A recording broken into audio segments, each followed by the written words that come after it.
അത് വളരെ മനോഹരമായ ഒരു പ്രദേശമായിരുന്നു. Magical place. അവിടെ നിന്ന് ആരവ് പ്രകാശകവചം കണ്ടെത്തി. അവൻ ലാറ്റിസിനെ ആ കവചം ഉപയോഗിച്ച് നേരിടാൻ പോയി. അവരിരുവരും ഏറ്റുമുട്ടി.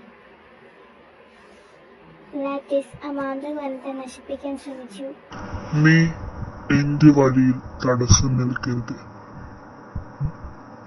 മനസ്സിലായോ?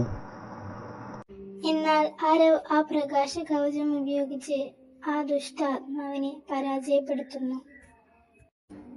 ലിയ രാജകുമാരി നടന്ന കാര്യങ്ങളെല്ലാം അറിഞ്ഞ് ആരവിനെ അഭിനന്ദിച്ചു.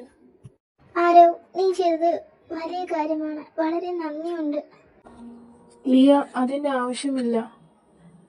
നിങ്ങൾക്ക് ആവശ്യമുള്ള സമയത്ത് ഞാൻ സഹായിച്ചു, അത്രേ ഉള്ളൂ. അതെന്റെ കടമ കൂടിയാണ്. ആ, ശരിയാണ്. ലിയ ആരവിനെ നോക്കി. അവളുടെ കണ്ണുകൾ പറഞ്ഞു, എനിക്ക് നിന്നെ ഇഷ്ടമാണ് ആരവ്. ആരവനും അത് മനസ്സിലായി. അവന്റെ ഹൃദയം തുടിച്ചു. അവർ ഒരുമിച്ച് മാന്ത്രിക വനത്തിലേക്ക് നടന്നു.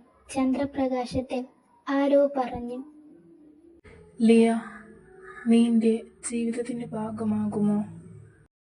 എന്റെ ജീവിതം നിന്റെ കൂടെയാണ് ആരവ്. എനിക്ക് നിന്നെ ഇഷ്ടമാണ്. അങ്ങനെ അവർ വിവാഹം കഴിച്ചു. ലിയയും ആരവും മാന്ത്രികവനത്തിന്റെ രാജാവും റാണിയുമായി. അവരുടെ പ്രണയം മാന്ത്രികവനത്തെ കൂടുതൽ സുന്ദരമാക്കി.